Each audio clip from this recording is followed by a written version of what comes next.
My mother-in-law taught my daughter to curse at me. She ran away crying when my daughter called her the word she hated the most.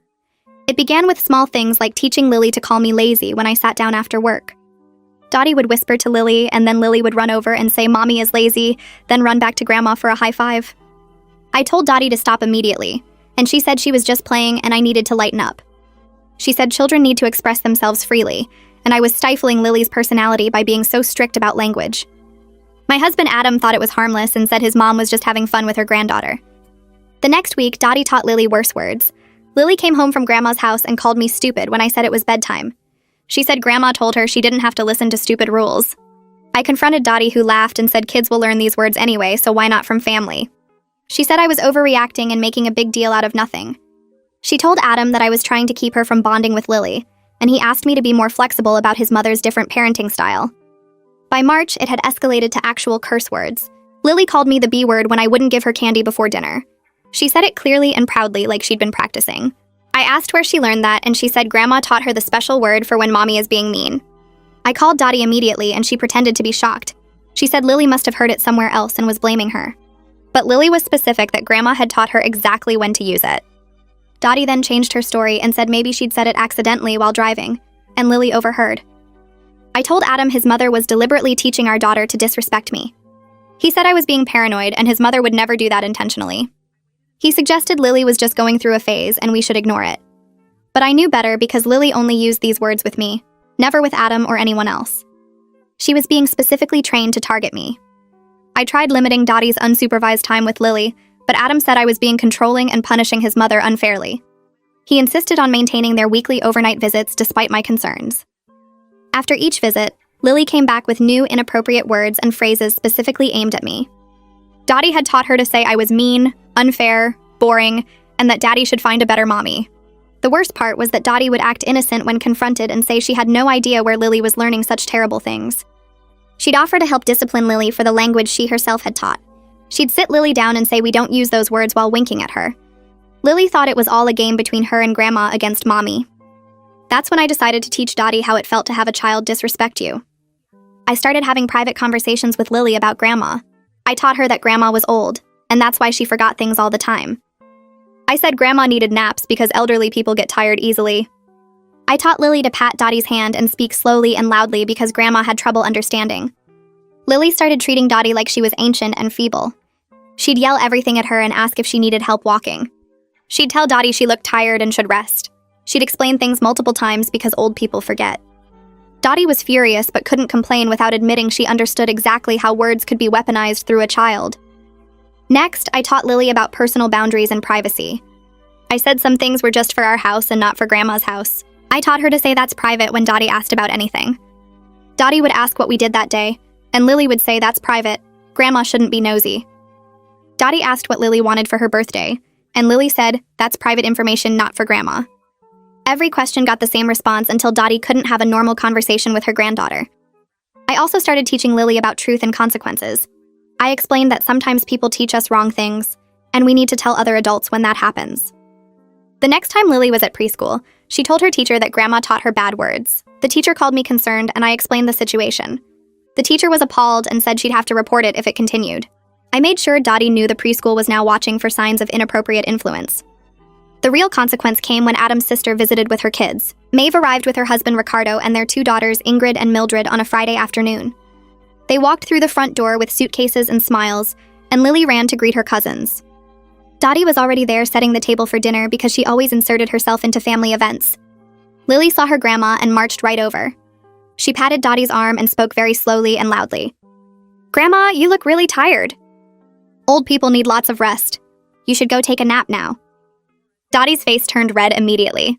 Her mouth opened, but nothing came out because Maeve was standing right there watching everything. I felt this rush of satisfaction in my chest because Dottie finally experienced what she'd been doing to me. But underneath that satisfaction was something else, something uncomfortable that made my stomach twist. Lily wasn't playing a game anymore. She genuinely believed Grandma was feeble and needed special treatment. What had I done to my own daughter? Maeve's eyes moved from Lily to Dottie to me. Her expression changed from confused to concerned.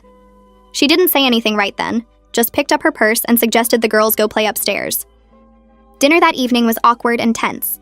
We all sat around the table passing dishes and making small talk that felt forced. Lily kept interrupting to help Dottie with everything. She cut Dottie's food into smaller pieces without being asked. She spoke slowly and loudly to explain what each dish was. "This is chicken, Grandma. It's the white meat. Do you remember chicken?" Dottie gripped her fork so hard her knuckles went white. She tried to smile, but it looked more like a grimace. Ricardo looked confused and kept glancing at Adam for explanation. Ingrid and Mildred giggled at their cousin's weird behavior. Adam stared at his plate and said nothing. I watched it all unfold and felt proud and guilty at the same time. Maeve set down her fork and pushed back from the table. She looked directly at me and said she needed help in the kitchen. It wasn't a question. I followed her through the doorway and she closed the door behind us. She leaned against the counter and crossed her arms. "What's going on with you and Dottie?" The tension in there is so thick I can barely breathe, and Lily's behavior seems coached, like someone taught her to act that way. Her voice was quiet but firm. I leaned against the opposite counter and tried to figure out what to say. I couldn't tell her everything because then she'd know what I'd done. So I gave her a version that was true but incomplete. I told her Dottie had been teaching Lily disrespectful words for months. I explained how Lily would come home from Grandma's house with new insults and curse words specifically aimed at me. I described how Dottie would whisper to Lily, and then Lily would run over and call me names. I said I'd tried talking to Adam, but he always defended his mother and said I was overreacting. Maeve's face got more serious with every sentence. She asked if Adam knew about the curse words, and I said yes, but he thought Lily was just going through a phase. Maeve shook her head slowly. She said this wasn't healthy for Lily, and she needed to talk to Adam. She said children shouldn't be caught in the middle of adult conflicts. I nodded and agreed, but inside I felt this growing panic. An outsider was seeing the situation clearly, and it made everything more real. It was easier to justify my revenge when it was just between Dottie and me. But hearing Maeve say it out loud made me realize how messed up the whole thing had become. That night after Maeve's family left for their hotel, Adam came into our bedroom and shut the door hard. His face was tight and angry. He said Maeve had pulled him aside and told him about our conversation. He was mad that I'd made his mother look bad in front of his sister. He said I was trying to turn his whole family against Dottie. Something inside me snapped. I'd been holding back for months trying to be reasonable and calm. But I was done being reasonable. I told him about every single thing his mother had taught our daughter. I listed each word, each insult, each time Lily came home treating me like garbage. I described how Dottie would wink at Lily after pretending to discipline her. I explained how Lily only used these words with me, never with him, because Dottie specifically trained her to target me. I said all of this while he stood there with his mouth slightly open. My voice got louder with each sentence until I was almost yelling. I told him his mother had been weaponizing our daughter against me for months, and he'd done absolutely nothing to stop it. Adam tried to defend his mother again. He said she didn't mean any harm and was just having fun with her granddaughter. He suggested I was being too sensitive about normal kid behavior. I stepped closer to him and kept my voice steady. I said Maeve saw the truth in one dinner while he'd been ignoring it for months. I told him he needed to decide if he was married to me or if he was still trying to please his mother. I said I wasn't going to compete with Dottie for his attention anymore. Either he stood up for his wife and daughter, or I would handle this situation myself. He opened his mouth to respond, but I walked past him into the bathroom and locked the door. I sat on the edge of the tub and tried to calm my racing heart. I'd never given him an ultimatum before. I didn't know if he'd choose me or his mother. The next morning, Maeve showed up with Ingrid and Mildred around 9. She said Ricardo had some work calls, so she thought the girls could play together. But I could tell from her face that she was here to observe. She watched everything carefully. Lily and her cousins played with dolls in the living room while the adults sat nearby. Dottie arrived a few minutes later because of course she did. She brought muffins and acted like everything was normal. She sat on the couch and tried to talk to Lily about her toys. She asked what Lily's favorite toy was right now. Lily looked up from her dolls and said loudly, "That's private information, Grandma. You shouldn't be nosy." Dottie's face went pale. Maeve's expression hardened immediately. She stood up and said she needed to talk to Adam and me privately. She said it in a tone that meant now. We followed her down the hall to our bedroom, and she closed the door firmly behind us. Maeve stood in the middle of our bedroom with her arms crossed. She looked at both of us and said Lily was clearly being manipulated by adults, and it was damaging her. She said she'd watched Dottie with other daughters-in-law over the years and seen her undermine them, but she'd never seen Dottie use a child as a weapon before. She said this needed to stop immediately before Lily suffered lasting harm. She told Adam he needed to set boundaries with his mother, or Lily would grow up confused about healthy relationships. She said children need stability and clear rules, not games where adults use them to hurt each other. Adam looked shocked and kept saying his mother wouldn't do that intentionally. Maeve cut him off and said intent didn't matter when a child was being hurt. The bedroom door burst open and Dottie stood there breathing hard. She must have followed us down the hall and listened outside. She pointed at me and said I was turning the whole family against her. She said I was controlling and manipulative and couldn't handle her close bond with her granddaughter. She told Maeve to stay out of our business because this was between her and me. Her voice got higher and louder with each word. She said I was trying to keep her from seeing Lily because I was jealous of their relationship. She called me selfish and mean and said Adam deserved better than a wife who tried to destroy his family. Maeve didn't back down. She stepped between Dottie and me. She said she'd watch Dottie whisper to Lily during dinner, and then smirk at me when Lily repeated whatever she'd been told. She said teaching a child to disrespect her mother wasn't bonding. It was cruel. She told Dottie she should be ashamed of herself for using a 4-year-old as a weapon in some petty war. She said grandparents were supposed to support parents, not undermine them. Dottie's face went from red to almost purple. She sputtered and tried to interrupt, but Maeve kept talking. Dottie turned on me with fury in her eyes. She demanded to know what lies I'd told Maeve to poison her against her own mother. I stayed calm even though my heart was pounding. I said I only told the truth about the words she taught Lily. I said she couldn't be upset about facts when there were witnesses, including Lily's preschool teacher. I reminded her that the teacher had called me concerned about Lily saying Grandma taught her bad words. I said the school was watching for signs of inappropriate influence and would report it if necessary. Dottie's mouth opened and closed, but no sound came out. Adam stood frozen for a moment, then turned slowly to face his mother. He asked her directly if she really taught Lily to call me the B word. His voice was steady, but I could hear something different in it. Dottie opened her mouth and closed it again. She looked at me, then at Maeve, then back at Adam. She said maybe she'd said it once when she was frustrated with traffic. She claimed Lily must have misunderstood the context. Adam's face changed as she spoke. I watched him process her words and realized she was admitting it. He asked why she would say that word around Lily at all. Dottie tried to explain that she didn't mean for Lily to repeat it. She said kids overhear things sometimes and she couldn't control what Lily picked up. Maeve made a sound of disgust. She said Lily told her teacher that Grandma taught her the special word for when mommy is mean. She asked Dottie how a 4-year-old could be that specific if she'd just overheard something by accident. Dottie's face went red again and she grabbed her purse from the chair. She said she wasn't going to stand here and be attacked by everyone. She moved toward the bedroom door, but Maeve stepped in front of it. Maeve told her they were going to resolve this right now because she wouldn't watch her niece be damaged by this war. She looked at Adam and said he needed to protect his daughter and set real boundaries with his mother. She said if he couldn't do that, she would report the situation to Child Services herself. The room went completely silent. I felt my stomach drop even though I knew Maeve was right. Adam looked like someone had slapped him. He stared at his sister and asked if she was serious about calling Child Services. Maeve said she was completely serious because Lily was harmed. She said this wasn't about family loyalty anymore. It was about a child's well-being. Adam turned back to his mother, and I saw something break in his expression. He asked her why she would do this to Lily. His voice cracked on our daughter's name. Dottie's anger seemed to crumble all at once. Her face twisted and she started crying. She said she felt pushed out when Lily was born. She said I took Adam away from her and then had his baby. She said she felt replaced and forgotten. She kept crying and talking about how lonely she'd been. She said teaching Lily those words made her feel powerful. She said it made her feel connected to her granddaughter in a way I couldn't break. She said she didn't think about what it was doing to Lily. She said she only thought about getting back at me for stealing her son. I felt sick listening to her. Part of me felt good that she was finally admitting the truth. Part of me felt terrible because I'd been doing the same thing. I'd used Lily to hurt Dottie just like she'd used Lily to hurt me. Maeve looked at me with those sharp eyes. She asked me directly if I taught Lily to treat Dottie like she was old and feeble. Everyone turned to stare at me. Adam's face was already devastated from his mother's confession. Now he was looking at me, waiting for my answer. I couldn't lie with all of them watching me. I said yes. I said I taught Lily those things to show Dottie how it felt. I said I wanted her to know what it was like to have your own grandchild disrespect you.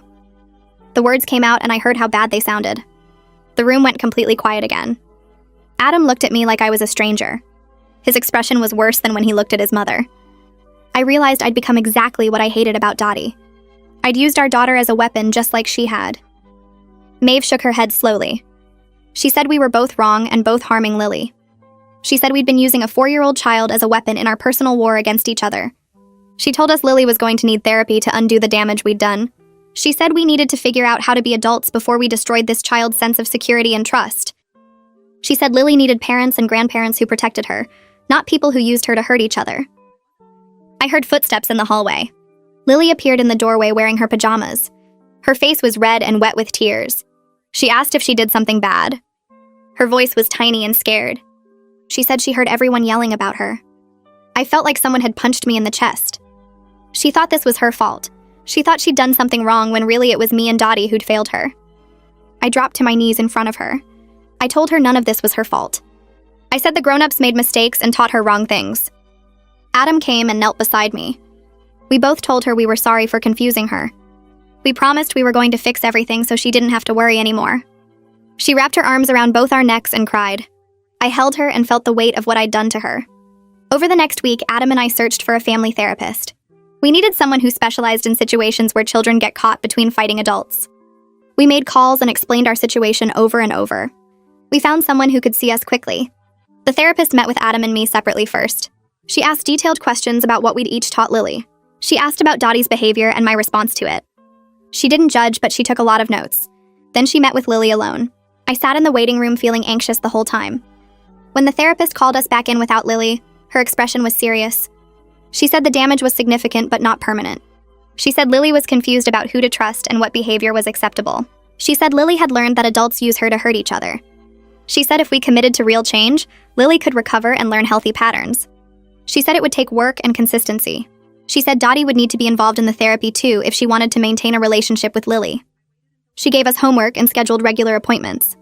She said the most important thing was that Lily needed to see all the adults in her life working together to protect her, instead of using her as a weapon. I called Adam's work phone the next morning and told him we needed the therapist's recommendations in writing. The therapist sent over a detailed plan that afternoon with specific rules for Dottie's visits with Lily. All interactions had to happen in our home with either Adam or me present in the same room. Dottie couldn't whisper to Lily or make comments about me even when she thought we weren't listening. She had to speak to Lily in a normal voice that we could hear clearly. The therapist also required Dottie to attend her own counseling sessions every week to work on boundary issues and resentment toward me. I printed out the rules and drove to Dottie's house that same day. She opened the door and her face went hard when she saw me standing there with papers in my hand. I handed her the list and watched her read through it. Her hands started shaking and her face turned red. She looked up at me and her eyes were full of anger.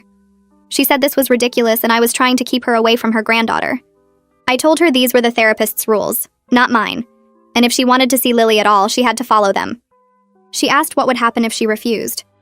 I said then she wouldn't see Lily until she agreed to the terms. She crumpled the paper in her fist and threw it at me. Then she started crying and said I'd turned her son against her and now I was taking away her granddaughter too. I picked up the crumpled paper and smoothed it out. I told her I wasn't taking anyone away, but I also wasn't going to let her keep hurting Lily. She could choose to follow the rules, or she could choose not to see Lily. I left the paper on her doorstep and walked back to my car. That evening, Adam called his mother and she agreed to the supervised visits.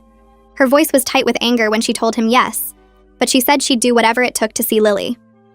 The first supervised visit happened 3 days later at our house. Dottie arrived exactly on time and sat stiffly on our couch. Lily ran to her excited, but Dottie's hug was awkward and brief. I sat in the armchair across from them and watched every interaction. Dottie asked Lily about preschool, and Lily talked about her art project. Dottie nodded and smiled, but I could see the effort it took her to act normal.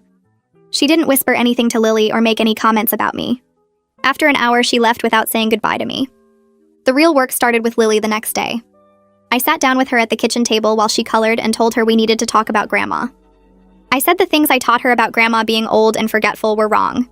I explained that Grandma wasn't feeble and didn't need extra help walking or understanding things. Lily looked confused and asked why I told her those things if they weren't true. I took a deep breath and admitted I made bad choices because I was angry at Grandma. I said sometimes grown-ups do wrong things when they're upset and I was sorry for teaching her to be mean to Grandma. Lily put down her crayon and asked if she was in trouble. I told her no, she wasn't in trouble, but we needed to learn better ways to treat people. Over the next few weeks, I had similar conversations with Lily about respect and kindness. The therapist met with us weekly and helped me explain things in ways Lily could understand. It was hard admitting my mistakes to my 4-year-old daughter, but the therapist said honesty was the only way to help her learn healthy behavior. 3 months passed slowly with weekly supervised visits and therapy sessions. Family dinners started happening again, but they felt strained and uncomfortable. Dottie followed all the rules and didn't whisper manipulative things to Lily anymore. She spoke normally and didn't make comments about me. But I could see the resentment in her eyes every time she looked at me. She smiled at Lily and asked appropriate questions, but her body language stayed tense the whole visit. I knew she saw the same wariness in my eyes when I looked at her. We were both being careful and controlled, but the anger underneath hadn't gone anywhere. Adam sat between us at dinner, trying to keep conversation flowing, but the silences were long and awkward.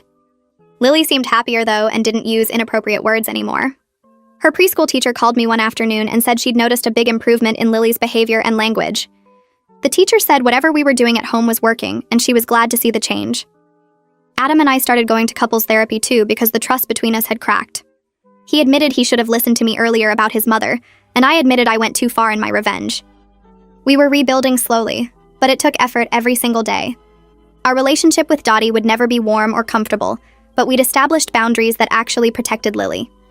I learned that winning a war against your mother-in-law means nothing if you damage your child in the process. Sometimes the best victory is just keeping your family intact and functional, even when it's messy and imperfect, and everyone involved still carries resentment they'll probably never fully let go of.